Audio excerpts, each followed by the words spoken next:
Hello friends, section 80C ద్వారా ఎంత tax save చేసుకోవచ్చు, అలాగే సెక్షన్ 80Cలో ఉన్న మేజర్ అవెన్యూస్ ఏంటో ఈ వీడియోలో మనం చూద్దామండి.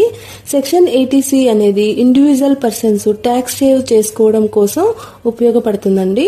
అండర్ సెక్షన్ 80C 1,50,000 వరకు ట్యాక్స్ అనేది మనం సేవ్ చేసుకోవచ్చు. ఇప్పుడు సెక్షన్ 80C ట్యాక్స్ సేవ్ చేసుకోవడానికి ఉపయోగపడే మేజర్ అవెన్యూస్ అన్నాను కదా, మరి ఆ మేజర్ అవెన్యూస్ ఏంటో చూద్దాం ఫ్రెండ్. అందులో మొదటిది లైఫ్ ఇన్సూరెన్స్ ప్రీమియం, అది including ULIP premiums also.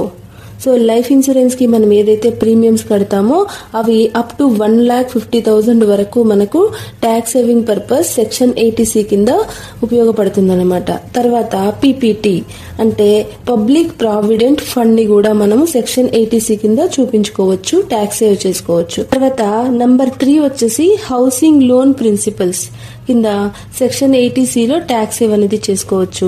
And number 4 వచ్చేసి ఈఎల్ఎస్ఎస్ మ్యూచువల్ ఫండ్స్ అంటే ఈక్విటీ లింక్డ్ సేవింగ్ స్కీమ్స్ ఏవైనా గానీ మన దగ్గర ఉంటే, లాకింగ్ పీరియడ్ లో ఉన్నవి ఉన్నా గానీ మనము ట్యాక్స్ సేవింగ్ పర్పస్ యూజ్ చేసుకోవచ్చు. ఇక నంబర్ 5 వచ్చేసరికి tuition fee paid to children education up to 2 childrens. 2 పిల్లల వరకు ఏదైతే మనం ట్యూషన్ ఫీజు పే చేస్తామో అది కూడా మనకు అప్ టు 1,50,000 వరకు సెక్షన్ 80C కింద ట్యాక్స్ చూపించుకోవచ్చు. అండ్ 6th వన్ వచ్చేసి ఎన్ఎస్సి నేషనల్ సేవింగ్ సర్టిఫికేట్ కూడా చూపించుకోవచ్చు. పైన చెప్పబడిన అవెన్యూస్ అన్ని సెక్షన్ 80C అంబ్రెల్లా క్రిందకే రావడం జరుగుతుంది ఫ్రెండ్స్.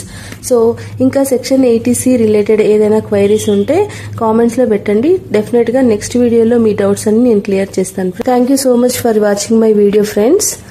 నా ఛానల్ని సబ్స్క్రైబ్ చేయండి, లైక్ చేయండి, షేర్ చేయండి. ఇంకా మరిన్ని మంచి మంచి వీడియోస్ నేను రెగ్యులర్గా అప్డేట్ చేస్తూనే ఉంటాను. Thank you friends.